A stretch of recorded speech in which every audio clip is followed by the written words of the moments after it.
먼 미국 땅에서 자식들을 잘 키워내고 열심히 사신 여러분들 정말 장하십니다. 안녕하세요. 전원주입니다. 전쟁도 가난도 겪은 우리 세대는 참 눈물겨운 세월을 살았죠. 아메리칸 드림을 이루기까지 여러분들의 세월이야 어떠셨겠습니까? 건강 관련 프로그램에 출연하면서 요즘 제가 깨달은 건요, 양 한 방을 잘 결합하는 게 최고의 건강 관리라는 겁니다. 클레버 케어, 메디케어 어드밴티지 플랜 아세요? 양방과 한방의 좋은 혜택들을 쏙쏙 뽑아서 제공해주는 똘똘한 플랜이더군요. 우리 한인의 건강 문화도 이해하고 실력 있는 한국 의사와 전문의를 척척 연결해 준다니 얼마나 똘똘합니까? 이제 우리도 똘똘한 클레버 케어 플랜으로 150까지만 사십시다.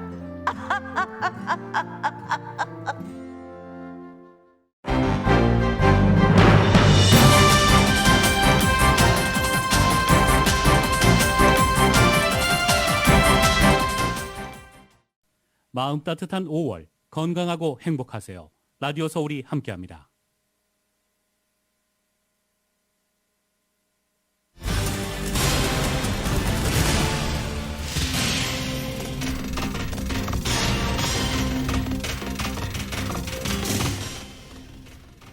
영국 프로축구 토트넘의 손흥민 선수가 아시안 최초로 영국 프로축구 프리미어리그에서 득점왕에 올랐습니다. 한국 축구의 새 역사를 썼습니다. 손흥민 선수는 23일 시즌 최종전에서 시즌 22호와 23호 두 골을 터뜨리며 리버풀의 살라와 공동 득점왕에 올랐습니다. 유럽 프로축구 5개국 빅리그를 통틀어서도 아시안 득점왕은 처음입니다. 미국이 주도하는 인도태평양 경제 프레임워크 IPEF가 공식 출범했습니다. 윤석열 대통령이 국익을 강조하며 한국 정부의 참여를 공식 선언한 가운데 중국과의 갈등을 조율해야 하는 숙제를 안게 됐습니다. 미일 정상회담에서 바이든 대통령은 타이완에 만일의 사태가 발생할 경우 군사 개입을 할 것이라는 입장을 분명히 했습니다. 중국은 내정 간섭이라며 강하게 반발합니다. WHO 세계보건기구가 코로나 바이러스가 아직 끝나지 않았다고 경고했습니다. 전 세계 70개국에서 확진자가 다시 증가하고 있고 새로운 변이 출현 가능성도 경고했습니다. 제약사 파이자는 자사의 코로나 백신이 5세 미만 아동에게도 효과가 있음을 임상시험에서 확인했다고 발표했습니다. LA 카운티 보건국은 백신 접종 여부와 상관없이 모든 주민들을 대상으로 다음 달 22일까지 대중교통에서의 마스크 착용 의무화를 연장한다고 밝혔습니다. 보건국은 또한 직장 내 바이러스 확산세가 커지고 있다면서 각 직장마다 자발적인 방역 수칙을 엄수해달라고 당부했습니다. 6월 7일 예비선거와 관련해 온라인 유권자 등록이 오늘 마감됩니다. 온라인 등록을 하지 못한 유권자는 투표 기간 동안 투표소 등에서도 할 수 있습니다. 사우스LA 지역에서 지난 주말 총격 사건이 잇따라 발생해 2명이 부상했습니다. 뉴폴비치의 한 보석상에서는 해머를 들고 침입한 무장 강도를 직원이 몸싸움 끝에 쫓아내는 사건도 있었습니다. 미국 정부가 우크라이나 수도 키이우 주재 대사관 방어를 위해 특수부대를 파견하는 방안을 검토 중입니다. 젤렌스키 우크라이나 대통령이 세계경제포럼인 다보스 포럼 화상연설을 통해 러시아에 대한 최대한의 제재를 다시 촉구했습니다. 정호영 보건복지부 장관 후보자가 지명 43일 만에 자진 사퇴했습니다.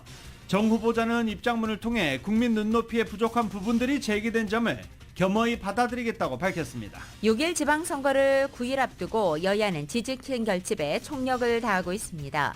국민의힘은 민주당 심판원을 내세우며 사전투표를 독려했고 민주당 역시 투표하면 이긴다는 읍소 전략으로 맞불을 놓고 있습니다.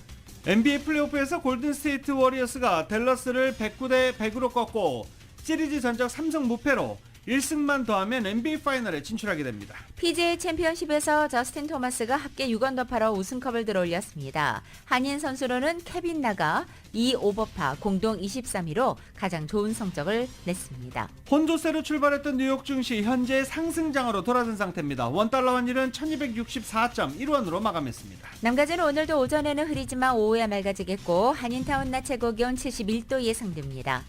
이 시간 주요 뉴스는 공항에서부터 목적지까지 모바일 체크인과 첨단 공기순환 시스템을 통해 보다 안전한 기내 환경과 여행을 제공하는 아시아나항공 제공입니다. 여러분 안녕하십니까? 김윤정입니다. 안녕하십니까? 유지승입니다. 2022년 5월 23일 월요일 라디오 서울 모닝 뉴스 2부입니다. 미국이 추진하는 경제통상협력체 IPEF가 일본 도쿄에서 공식 출범했습니다. 윤석열 대통령도 화상모의에서 참여하겠다는 뜻을 밝혔습니다. 미국과 일본, 호주와 인도 등 인도태평양 지역 13개 나라가 참여한 IPEF 화상정상회의. 윤석열 대통령은 공급망 재편과 기후변화 등 세계적 위기를 해결하려면 국가 간의 협력이 필요하다며 IPEF의 의미를 부여했습니다. 이 협의체가 공동의 가치와 규범에 기반했다는 점을 강조하기도 했습니다. 무역과 공급망, 청정에너지와 반부패 등 4대 의제 중 구체적 협력 분야도 밝혔습니다. 반도체 등 첨단 분야의 공급망과 디지털 인프라 구축, 청정에너지 분야에서 협력하겠다고 밝혔습니다. 중국이 반발하는 상황에서 윤 대통령은 원칙도 제안했습니다. 포용성 그리고 투명성의 원칙하에 IPEF가 추진되길 기대한다라고 밝힌 것입니다. 바이든 대통령도 개방성을 강조했습니다. 모든 자녀들이 더 큰 번영과 기회를 제공할 자유롭고 개방적인 태평양 지역을 만들어야 한다는 목표를 공유하고 있다라고 말한 것입니다. 윤석열 대통령은 CNN과 인터뷰에서 중국이 지나치게 민감하게 반응하는 것은 합리적이지 않다라고 말하기도 했습니다. 윤 대통령은 이번 IPEF 참여를 통해 미중 경쟁 시대에 한미동맹이 외교의 중심축이라는 점을 분명히 했습니다. 앞으로 대중국 관계에서 발생할 수 있는 갈등을 관리하는 것은 또 하나의 숙제로 남게 됐습니다. 들으신 대로 이 미국 주도로 시작된 인도태평양 경제 프레임워크 IPEF에 한국도 함께 참석했습니다. 역대 정부들의 외교 전략이던 안미 경중, 즉 안보는 미국, 경제는 중국과 한다는 노선을 폐기한 거라는 평가도 나오고 있습니다. YTN의 보도입니다. 엄지척을 외치며 한국 땅을 떠난 미국 바이든 대통령은 이튿날 일본에서 IPEF 출범을 공식 서던했습니다.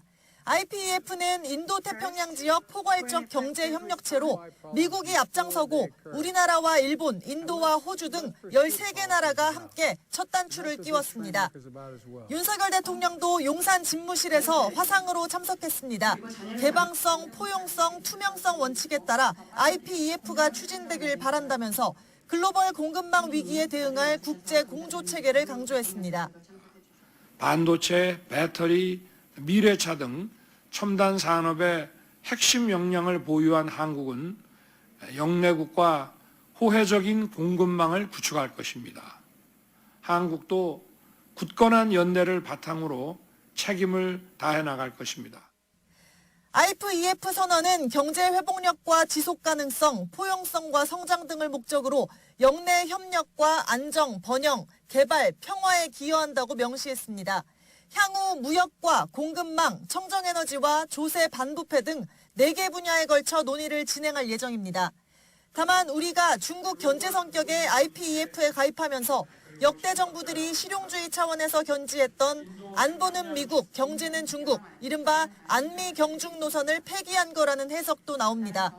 윤 대통령이 후보 시절 강조했던 중국과 일정 수준 협력이 불가피하지만 경제 의존도는 줄여야 한다는 뜻의 안보는 미국, 경제는 세계, 안미 경세가 본격화한다는 뜻입니다. 인도 태평양 영내에서 경제 통상과 관련한 좀 광범위한 룰을 만들어 나가는 과정입니다. 당연히 참여를 해야 되는 것이고 과정에서 우리가 빠진다고 한다면은 국익에도 피해가 많이 갈 것입니다.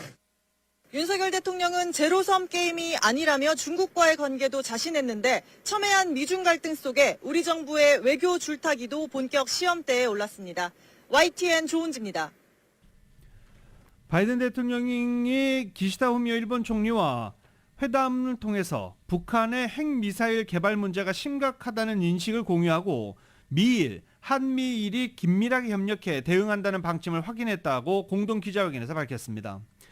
동중국해와 남중국해에서 벌어지는 힘에 의한 현상 변경 시도나 인권 문제 등 중국과 관련한 문제에서도 미국과 일본이 긴밀하게 협력하기로 했다라고 덧붙였습니다. 백악관은 회담이 끝난 후 발표한 설명 자료에서 두 정상이 북한의 핵 미사일 프로그램이나 국제법을 거스르는 중국의 강압적인 행동 증가 등 안보상의 과제에 대응하기 위해서 긴밀하게 협력하기로 약속했다고 전했습니다. 두 정상은 러시아의 우크라이나 침공에 관한 우려를 공유하고 국제사회와 힘을 모아 대응하기로도 했습니다. 일본의 기시다 총리는 일본의 방위력을 발본적으로 강화하고 이를 뒷받침하기 위해 방위비를 상당한 수준으로 증액한다는 의지를 표명했고, 이를 바이든 대통령이 강력히 지지했다라고 밝히기도 했습니다. 윤석열 대통령이 한국 시간으로 23일 북한 비핵화 문제에 대해서 선택은 김정은 국무위원장에 달렸다며 우리는 북한을 망하게 하려는 것이 아니라 공동의 번영을 이루자는 것이라고 말했습니다. 윤 대통령은 23일 오전 미국의 CNN 방송과 인터뷰에서 김 위원장이 비핵화 대화에 관심이 없어 보이는데 임기 5년간 어떻게 대응할 계획이냐라는 물음을 듣고 이같이 답변했다고 대통령실이 전했습니다. 윤 대통령은 북한이 핵무장을 강화한다고 해서 평화와 번영에 도움이 된다고 보지 않는다며 아울러 북한이 현재 같은 상태를 장기적으로 지속할 수 있을지도 의문이다라고 지적했습니다. 현재와 같은 상태가 무엇인지 구체적으로 보도되지는 않았지만 해당 발언은 북한 붕괴론으로도 해석될 여지가 있습니다. 윤 대통령은 북한의 제7차 핵실험 가능성이 제기되는 데 대해서 이번 정부의 대처는 이전 정부와 다를 것이라며 북한의 어떠한 위협과 도발 행위에 대해서도 강력하고도 단호하게 대처해 북한의 도발을 저지하겠다고 단언하기도 했습니다. 한반도 정세가 긴장이 고조되던 2017년으로 돌아가는 것이 아니냐는 우려에는 일시적으로 도발과 대결을 피하는 정책을 펴서는 안 된다라면서 북한의 눈치를 보며 지나치게 유화적인 정책은 결과적으로도 실패했다는 것이 이미 증명됐다고 말했습니다. 한국군이 미군 전략 자산 전개와 관련해 구체적인 논의 채널을 구축하고 정례 연습을 강화할 방침입니다. 확대된 한미연합훈련에 일본의 자위대가 참여할 가능성 없다라고 일축하기도 했습니다. YTN이 보도합니다.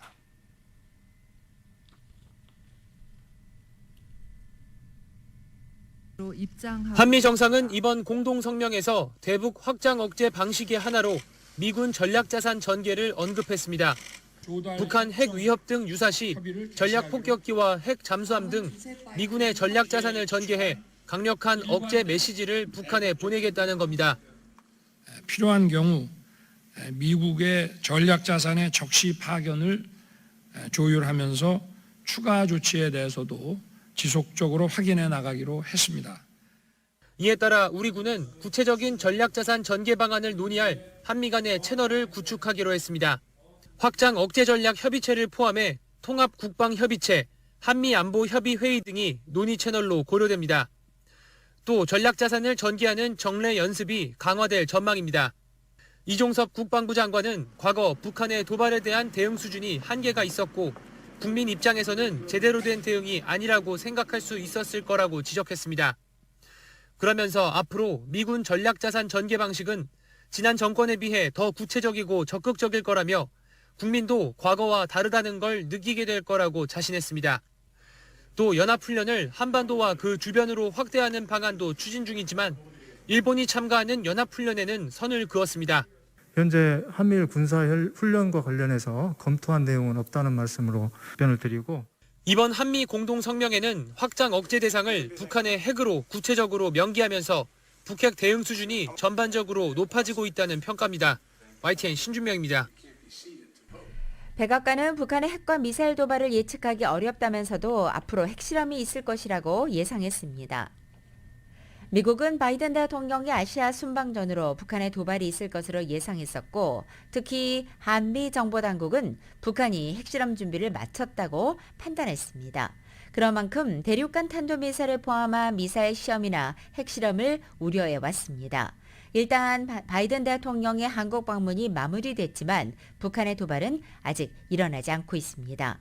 이와 관련해 제크 설리번 안보보좌관은 북한의 도발에 대응할 준비가 돼 있다며 바이든 행정부 들어서 아직 북한의 핵실험이 없었지만 앞으로 있을 것으로 예상했습니다. 다만 북한의 도발을 예측하기는 어렵다라고 시인했습니다. 바이든 대통령은 미국의 제안에 북한이 응답해야 할 차례라고 시사하기도 했습니다. 방한 마지막 기자회견에서 김정은 위원장의 전할 말을 묻자 헬로우라는 인사와 함께 이게 끝이다라고 답변하기도 했습니다. 미국이 대화에 열려있다는 입장의 재확인과 함께 백신 지원을 제안한 만큼 북한의 답을 들을 차례라는 것이었습니다. 이에 대해서 NBC 방송은 바이든 대통령의 이 냉담한 대답은 아직 해결되지 않은 북한과의 긴장 관계에 대한 바이든 행정부의 절대된 접근 방식을 분명히 보여줬다고 평가했습니다. CBS 방송도 바이든 대통령의 언급은 한때 자신이 김 위원장과 사랑에 빠졌다고 말했던 트럼프 전 대통령과는 또 다른 확연한 차별화다라고 분석했습니다. 다음 소식입니다. 이 총선에서 호주 총선에서 정권 교체에 성공해서 공식 취임한 앤서니 앨버리지 호주 신임 총리가 중국과의 관계를 난제로 제시했습니다. 앨버니지 호주 총리는 중국을 압박하기 위해 결성된 쿼드 정상회의 참석차 일본으로 떠나기에 앞서 중국과의 관계가 매우 어려운 문제로 남아있다고 말했습니다. 변한 것은 호주가 아니라 중국이라고 지적하고 호주는 언제나 우리의 가치를 지켜야 한다고 강조하기도 했습니다. 앨버니지 총리가 이끄는 중도 좌파 성향의 노동당은 이번 총선에서 제1당에 올라 8년여 만에 정권 교체를 이뤘습니다. 이탈리아계인 앨버니지 총리는 호주 최초의 비앵글로 켈틱계 총리가 됐습니다. 호주는 무역과 코로나 바이러스 중국 기원설 등 몇몇 문제로 중국과 충돌하면서 중국과의 관계가 악화됐습니다. 또 남태평양에서 양국 간의 군사적 마찰까지 빚어지면서 이번 총선에서 안보가 주요 쟁점으로 부각되기도 했었습니다. 라디오 솔모닝 뉴스 2부 미국 소식은 오픈뱅크가 고객들의 따뜻한 성원에 힘입어 세리토스 지점을 오픈했습니다. 큰 나눔 실천의 앞장서는 오픈뱅크 제공입니다.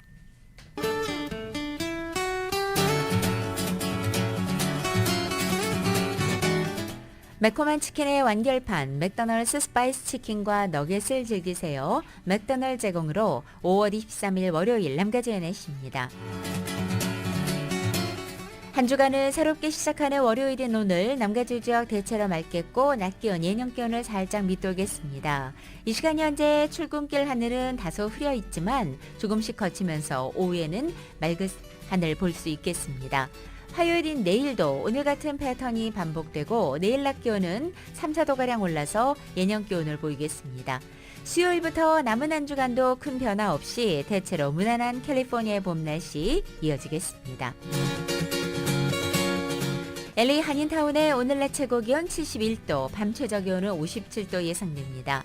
오렌지 카운티 지역은 73도, 58도, 밸리와 일랜드 엠파이어 지역 79도, 54도, 해안 지역은 65도, 56도 되겠습니다.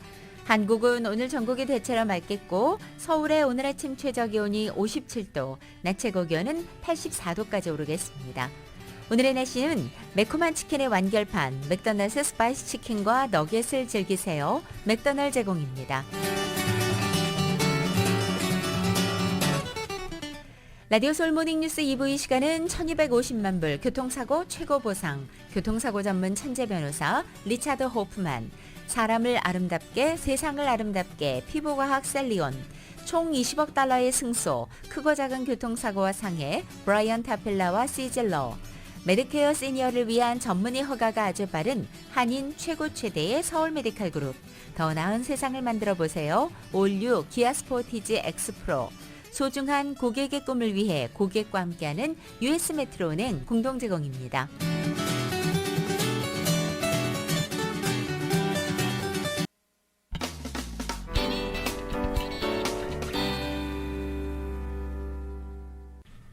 라디오솔 모닝뉴스 함께하고 계십니다. 파이자가 자사의 코로나 바이러스 백신이 5세 미만 아동에게도 효과가 있음을 임상시험에서 확인했다고 밝혔습니다.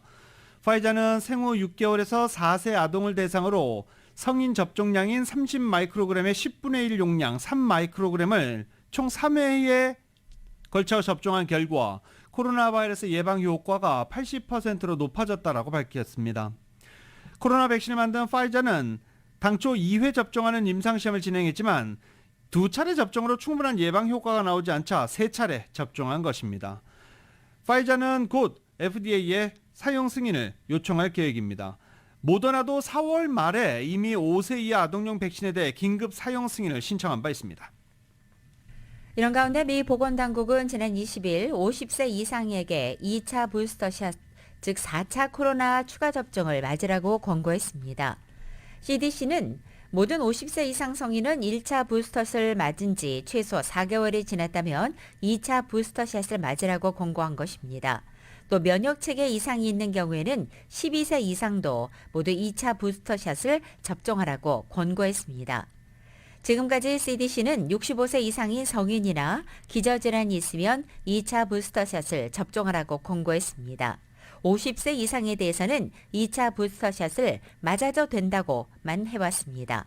뉴욕타임즈는 이번 조치가 새로운 코로나 감염의 확산에 대한 연방보건당국의 우려가 점점 커지고 있음을 보여주는 신호라고 지적했습니다. CDC는 지난 한 달 동안 꾸준히 코로나 감염이 늘고 고령자 사이에서는 입원 환자가 가파르게 큰 폭으로 상승함에 따라 이번에 지침을 개정했다고 설명했습니다. 이 LA 카운티의 직장 내 코로나 바이러스 감염도 심각한 상황입니다. 바바라 페레 LA 카운티 보건국장도 지역 내 모든 일터에서 방역 수칙을 다시 강화하는 것 필요하다라고 강조했습니다. 바바라 페레 보건국장은 방역 수칙을 다시 강화하는 것과 관련해 구체적으로 마스크 착용, 백신 접종, 그리고 코로나 바이러스 감염 검사 등을 지적했습니다. 방역 수칙이 해제됐지만 최근 들어 코로나 바이러스 확산이 심각해지면서 자발적인 적용을 권고한 것입니다. 바바라 페레 국장은 팬데믹을 겪으면서 우리 모두 방역 수칙을 잘 알고 있다며 모두가 노력하게 되면 코로나 바이러스 전파를 이쯤에서 막을 수 있다라고 독려하기도 했습니다. LA 카운티에서 대중교통 이용객들을 대상으로 한 마스크 착용 의무화가 연장됐습니다. 최근 LA 카운티 내 코로나 위험 등급이 중간 단계로 한 단계 격상한 상황에서 코로나 감염자와 입원자 수가 늘어나자 보건당국이 조치를 내놓은 것입니다. LA 카운티 보건당국은 지난 20일 백신 접종 여부와 관계없이 2살 이상의 모든 주민을 대상으로 대중교통 이용 시에 마스크 착용 의무화를 다음 달인 6월 22일까지 연장한다고 밝힌 것입니다. 바바라 페레 LA 카운티 보건국장은 전염이 강한 오미크론 하위 변이 바이러스가 기하급수적으로 퍼져서 지난 한 달간 환자 수가 거의 3배 이상 증가했다고 설명했습니다. 코로나 위험도 등급이 앞으로 높은 단계로까지 올라갈 수 있다면서 이럴 경우에는 실내 마스크 착용 의무화 정책이 다시 시행될 수 있다며 실내는 물론이고 야외에서도 가급적 마스크를 착용하라고 강력히 권고한다고 강조했습니다. 세계보건기구 WHO가 코로나 바이러스 대유행이 아직 끝나지 않았다고 경고했습니다. 전 세계 70개국에서 확진자가 다시 증가하고 있고 새로운 변이 출현 가능성도 있다며 흔들림 없는 방역과 백신 접종을 촉구했습니다. YTN입니다. 3년 만에 스위스 제네바에서 대면으로 열린 총회에서 세계보건기구 WHO는 코로나19 대유행이 아직 끝나지 않았다는 점을 분명히 했습니다. It's not over anywhere until it's over everywhere. Reported cases are increasing in almost 70 countries in all regions. 전 세계적으로 지난 1월 오미크론 변이의 정점을 지났고 사망자가 2020년 3월 이후 최저 수준으로 떨어졌지만 최근 확진자가 다시 늘고 있다는 것입니다. 전 세계 평균 백신 접종률이 60%에 불과하고 10억 명에 가까운 저소득국 주민들이 아직 백신을 맞지 못한 상황에서 새로운 변이의 출현 가능성을 경고했습니다. This virus has surprised us at every turn. A storm that has torn through communities again and again, and we still can't predict its path or its intensity. 특히 확진자 증가에도 코로나19 검사를 거부하는 사례가 늘고 있는 것에 대해서는 코로나19 바이러스의 진화와 변이를 제때 파악하지 못할 수 있다며 우려했습니다. WHO는 지금까지 코로나19로 인한 사망자가 600만 명 이상으로 보고됐지만 실제로는 1,500만 명 이상이 숨졌을 것으로 본다고 밝혔습니다. WHO는 백신 접종률이 낮은 아프리카의 치명률이 다시 높아지고 있다는 점에 우려를 표명하며 흔들림 없는 방역 대책과 모든 나라가 70% 접종률을 달성하는 백신 접종 대책을 촉구했습니다. YTN 이동원입니다. 오는 6월 7일 예비선거 투표와 관련해서 온라인 유권자 등록이 23일인 오늘 마감됩니다. LA 카운티 주민 중 18살 이상 시민권자면 누구나 6월 7일 선거에서 한 표를 행사할 수 있는데 유권자 등록을 할 수 있는 웹사이트를 활용하면 됩니다. 오늘까지 유권자 등록을 마치면 이 우편 투표용지를 역시 우편을 통해서 받게 되고 유권자들은 투표를 해서 6월 7일 전까지 발송하면 됩니다. LA 카운티 곳곳에 설치되어 있는 드랍박스에도 직접 넣을 수 있고 우표를 붙일 필요는 없습니다. 오늘까지 온라인으로 등록하지 못한 유권자들은 6월 7일 전까지 11일 동안의 투표 기간 동안 LA 카운티 보트 센터를 방문할 때 유권자 등록도 할 수 있습니다. LA 카운티 보트 센터를 직접 찾아서 유권자 등록을 하는 경우에 그 자리에서 바로 예비선거 투표도 마칠 수 있게 되는데 반드시 베리파이드 받아야 투표자로서 유효하게 인정됩니다. 요새 주말에 코스코나 뭐 이런 가스비가 저렴한 것을 보면 주말에 뭐 차들이 굉장히 길게 줄을 늘어서 있죠. 자, 지금 미국 내 가솔린 가격 사상 최고치를 기록하고 있고 캘리포니아 뭐 전국 최고입니다. 연일 고공행진을 지속하고 있는 가운데 연방 하원이 정유사를 대상으로 가솔린 가격을 과도하게 올리는 이른바 바가지 인상을 규제하는 법안을 통과시켰습니다. 정유사들의 가솔린 가격이 인상이 불법이라고 규정하면 연방거래위원회는 가솔린 가격 인상 책정 과정을 조사해 과다하다라고 판단되면 벌금을 부과하는 겁니다. 이때 벌금 부과 대상은 정유사에 하나입니다. 뭐 일반 개인이 운영하는 주유소 등에는 벌금이 부과되지 않습니다. 정유사들이 대상입니다. 연방거래위원회는 전담 조직을 설치해 가솔린 시장 동향을 감시하고 관리하도록 했습니다. 그런데 이 가솔린 가격 바가지 방지법 법제화를 위해서 넘어야 할 산 상당히 높습니다. 총기 규제와 똑같다라고 보시면 됩니다. 연방하원에서 근소한 표차로 통과된 것을 보면 알 수 있듯이 공화당 소속 의원들을 중심으로 법안 반대 기류 만만치 않습니다. 정유사들이 공화당 의원들에게 기부금 내는 금액도 만만치 않죠. 이런 데서 그 효과가 나타나는 겁니다. 연방 상원의 경우 통과 여부 불투명한 상황입니다. 프레드 정 플러튼 시장이 한인으로서는 최초로 오렌지 카운티의 교통국 이사로 선임됐습니다. 오렌지 카운티 교통국 이사회는 지난 19일 저녁 미팅을 통해 프레드 정 시장을 이사로 임명하는 방안을 통과시켰습니다. 따라서 프레드 정 시장은 오렌지 카운티 34개 도시와 비도시 지역의 모든 공공교통수단을 관할하는 이사회 멤버로 활동하게 되는 것입니다. 프레드 정 시장은 플러튼과 부에나파크, 라브라 지역의 교통체증을 해소하기 위해서 프로젝트 기금 지원을 위해 힘쓰겠다고 말했습니다. 한편 오렌지 카운티 교통국 31년 역사상 한인이 이사로 선출되기는 처음이고 아시안으로서는 세 번째로 교통국의 이사직을 맡게 된 것입니다. 한인 등 비전문직 이민 노동자들이 대거 몰려 쿼터 부족난이 반복되고 있는 비농업 부문 임시 취업비자 H2B 쿼터가 3만 5천 개 추가 발급됩니다. 국토안보부는 이 같은 H2B 3만 5천 개 추가 발급 방안을 연방관보에 게재하고 시행에 들어갔습니다. 이로써 올해 H2B 쿼터는 지난 2월 말 완전 소진된 연간 정규 쿼터 6만 6천 개를 포함해 모두 10만 1천 개를 기록하게 됐습니다. LA 카운티 내 주택과 빌딩, 상업용 건물 등 재산세 부과 대상 부동산의 2022년 기준 가치가 부동산 가격 급등에 따라 역대 최고로 상승했습니다. 따라서 LA 카운티 지역의 부동산 소유주들이 올해 납부해야 할 재산세 부담 역시 동시에 커질 전망입니다. LA 카운티 산정국 제프리 프랭 국장은 오는 6월 30일 관내 부동산 산정가치 확정일을 앞두고 미리 발표한 전망치 보고서를 통해 LA 카운티의 전체 부동산 기준 가치가 지난해보다 약 1,000억 달러가 증가한 1조 8,600억 달러를 기록했다고 밝혔습니다. 카운티 산정국은 매년 6월 말에 산정 가치 확정을 앞두고 5월 중순 전망치를 발표하는데 이번 부동산 가치 산정은 2022년 1월 1일을 기준으로 집계한 것입니다. 이번 발표에 따르면 LA 카운티의 전체 부동산 가치 기준가는 지난해에 비해 무려 6%가 상승했습니다. 따라서 올해 LA 카운티 전체의 재산세 세수가 총 180억 달러를 넘어설 전망이라고 산정국은 집계했습니다.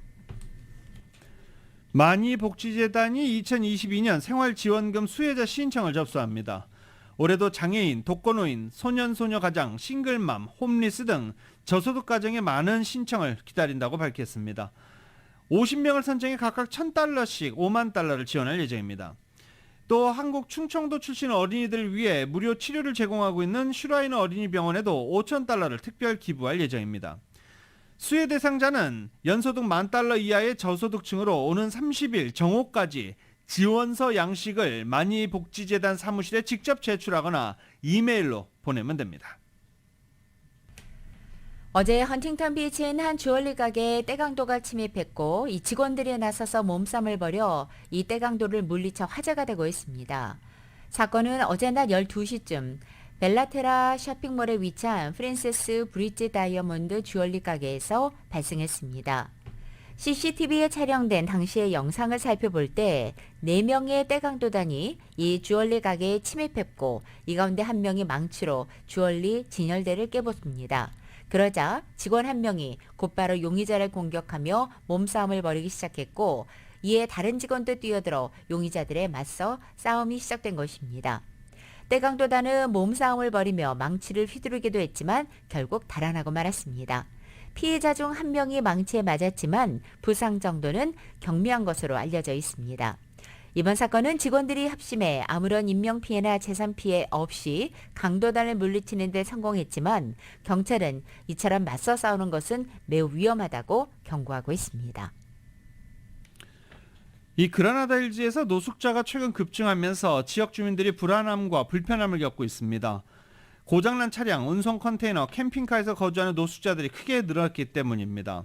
지역 주민은 노숙자들은 범죄자들이나 다름없다며 지금 주택가로 내려와서 물건을 훔치고 노숙자 캠프촌이 형성된 이후 차량 유리창도 자주 깨지고 차량 내 물건도 자주 없어지고 쓰레기통을 뒤지는 등 삶의 질이 급속하게 악화되고 있다라고 호소했습니다. 또 다른 주민은 쓰레기 등 보건 상태 악화도 걱정된다며 지역이 이렇게 더러워지고 있는데 해결 방안도 없다라고 토로하기도 했습니다. 그라나다 hills 노숙자 캠프촌은 주택가에 위치하고 있고 1년째 현재 방치된 상태입니다.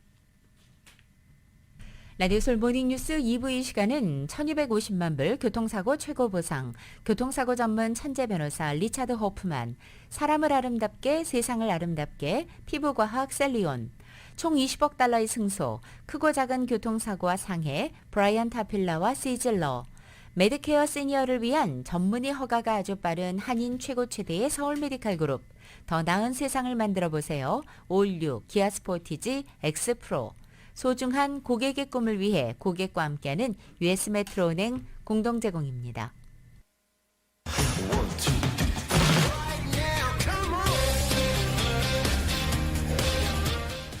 라디오솔 모닝뉴스 스포츠 소식입니다. 스포츠 소식은 전문가가 추천하는 이민법과 가정법 전문 제인장 종합법률사무소 제공입니다.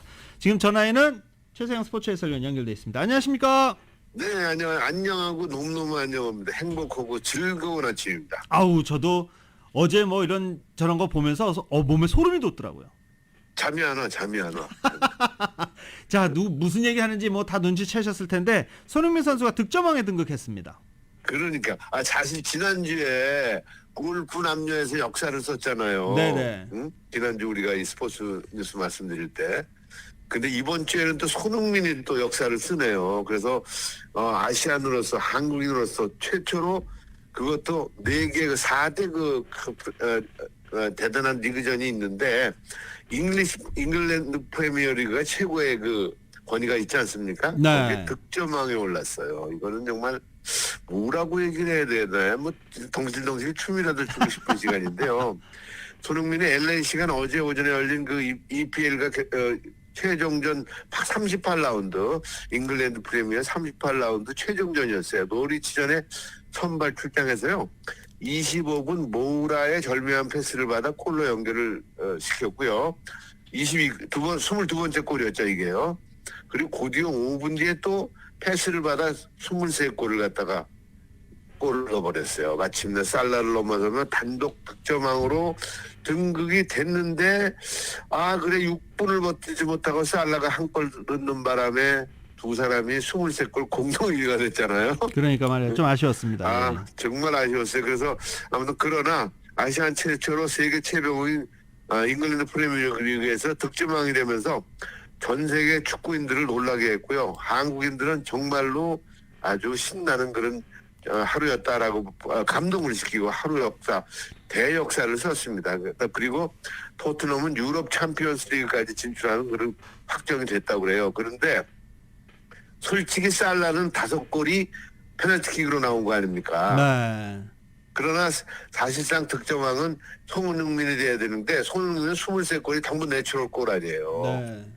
그렇다면은 이거는 잉글랜드 프리미어가 공동 득점왕이 나올 때는 일단 PK는 반을 쳐준다라는 그런 어떤 결정을 해야 된다라고 강력하게 제가 항의를 하려고 준비하고 있습니다. 네.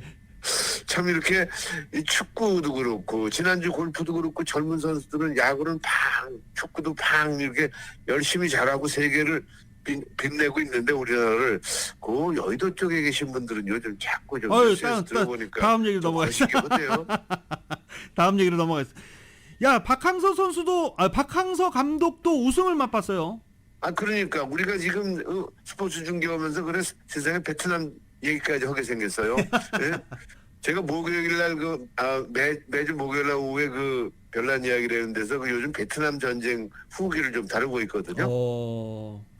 그런데 고를 때 딱 베트남이 지금 지난주까지는 청룡부대 얘기했고 이번 주에는 이제 맹호부대 얘기 나올 건데 아무튼 베트남 얘기하다 보니까 박항서가 또 23세 이하 동아시아 축구대회에서요 태국을 결승전에서 1대0으로 누르면서요 전 경기 무실점으로 우승을 했어요. 그러니까 우리가 살다 베트남 축구도 박항서 덕분에 뉴스에서 중계 방송을 한다는 얘기를 한다니까 저건 좀 우습다 하는 생각이 드네요. 지난주에 이 PGA 챔피언십이 엄청난 관심 속에 시작이 됐잖아요. 또 타이거 우즈 때문이었죠. 그 주말에 관심도가 뚝 떨어졌어요. 이게 무슨 일입니까? 3라운드까지 타이거 우즈가 잘 뛰었거든요. 그냥 진짜 2라운드에서 끝나는 줄 알았어요. 저 컷오프 탈락되는 걸로 계산을 했는데 정말 턱걸이를 올라가는 그 자체만으로도 타이거 우즈는 대승리를 했는데 3라운드에서 부상 때문에 더 이상 경기를 못하겠다고 선언했어요. 그러니까 4라운드는 뛸 수가 없죠. 그래서 기권을 했는데 저는 그렇게 생각합니다. 아직 우즈가 몸이 상태가 정상이 아닌 건 맞고 그 사람도 지금 50대를 바라보는 그런 중년 나이 아니겠습니까? 네. 그런데도 그 상처를 그 부상을 당하고도 이렇게 재활을 하고 경기에 나온다는 자체도 대단하고 또 일단 컷오프 통과를 한다는 것, 그러니까 예선을 통과할 수 있는 그런 실력을 보여준다는 거는 정말 타이거 우즈는 대단하다 이렇게 말씀드릴 수가 있어요. 말씀드린 대로 두 번째 메이저 대회인 PGA 챔피언십이 오클라호마주 서던힐스 컨트리 클럽에서 막을 내렸는데요. 우승에는 저스틴 토마스가 4라운드 합계 5언더파로 윌 제일리 토로스와 동타를 이뤄서요. 연장 끝에 1년 2개월 만에 우승을 했고요. 통산 15승. 메이저 대회는 두 번째 우승을 차지했습니다. 아쉽다면은 진짜로 3라운드 진출한 우즈가 부상 후유증으로 기권했다는 것이 모든 스포츠와 골프인들을 아주 안타깝게 했다는 그러한 소식입니다. 네, 좀 메이저리그 소식도 좀 정리를 해주셔야 될 텐데 잘하고도 있죠? 지금 김하성하고 누구야 최지만이 동서 양쪽에서 펑펑 잘 날리고 있어요. 네. 그래서 샌디에고 김하성이 어제 샌프란시스코 원정 나가서요 7번 타자 유격수로 나서면서 5타수 2안타 1득점 기록을 했고요. 타율은 2할 2푼 1이지만은 아무튼 팀의 그 승리를 대활약을 했고요. 6회는 타점까지 올리면서 10대1 대승의 1등 공신이 되었고요. 샌디에고 어제 짚어보니까 40전 26승 14패로 일단 27승 12패의 다저스를 한 게임 반 차이로 아주 바짝 쫓아가고 있어요. 내셔널리그 서부죠. 그리고 매번 가을만 되면 다저스와 고춧가루 뿌려가면서 저를 이렇게 싸우고 있는 그 샌프란시스코가요. 지구의 라이벌이 22승 17패로 다소 저조한 성적으로 3위에 지금 올라가 있습니다. 그래서 아직 뭐 시즌 초반이니까 중반으로 들어가면서 어떤 그런 흐름을 보일지는 모르겠습니다만은 샌디에고, 샌프란시스코, 다저스가 세 팀이 굉장히 그 소부조에서 우승을 굉장히 다투는 모습이 지금 대단하다 볼 수가 있겠고, 탐파베이 최지만 선수도 아주 묵묵히 볼티모어 원정 경기 3번 타자 1루수로 선발 출장을 했는데 안타 3개 때리면서 대활약을 하긴 했습니다만은 펄펄 날랐어요. 연장전에 돌입해서 6회 말, 이제 6대6 그 동점인 상황에서 11회 말이군요. 11회 말에서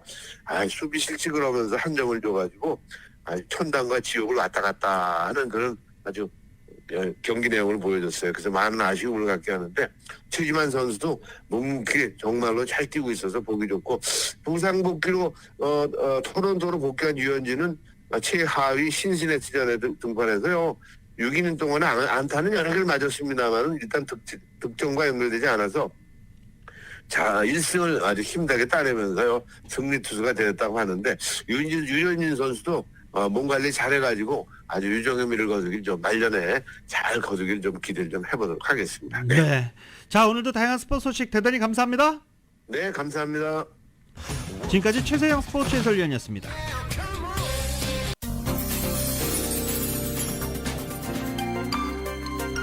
라디오솔 모닝뉴스 함께하고 계십니다. 전국 주요 대도시 소식 알아보겠습니다. 지난달 총기 난사 사건이 벌어졌던 뉴욕 지하철에서 또다시 총격 사망 사건이 발생했습니다. 맨해튼행 Q 노선 지하철에서 48세 남성이 총을 맞아 병원으로 후송됐지만 숨졌습니다. 맨해튼의 캐널 스트릿역에서 한 남성이 총격을 받았다는 신고를 받고 경찰이 출동했고 희생자 신원은 아직 밝혀지지 않았습니다. 앞으로 뉴욕시 곳곳에 설치되어 있는 과속 차량 단속 카메라가 주 7일 24시간 상시 가동될 것으로 보입니다. 에릭 아담스 뉴욕시장과 뉴욕주의회가 다음 달 30일 종료되는 과속 차량 단속 카메라 프로그램을 3년 더 연장하고 가동 시간을 주 7일 24시간으로 늘리는 데 합의했다고 밝혔습니다. 뉴욕주 상원이 성인 생존자 보호법을 통과시켰습니다. 이 법안은 성폭력 피해 당시 만 18세 이상이었던 성인 피해자들에게 공소시효가 만료됐더라도 법 제정 이후 1년 동안 민사소송을 제기할 수 있는 기회를 부여하는 내용이 골자입니다. 아프리카에서 주로 발생했던 원숭이 두창 바이러스가 유럽에서 확산되는 가운데 뉴욕시에서도 감염 의심자가 발생해 현재 감염 여부를 확인하고 있는 것으로 나타났습니다. 뉴욕시 보건당국은 지난 20일 병원에서 격리치료를 받는 환자 1명이 원숭이 두창 감염 여부를 조사하고 있다고 발표했습니다. 댈러스 코리아타운에서 발생한 한인 대상 총격 사건을 계기로 이 댈러스 총격 사건 지역을 코리아타운으로 공식 지정해달라고 한인사회가 요구하고 있다는 소식입니다. 이상 전국 주요 대도시 소식 알아봤습니다.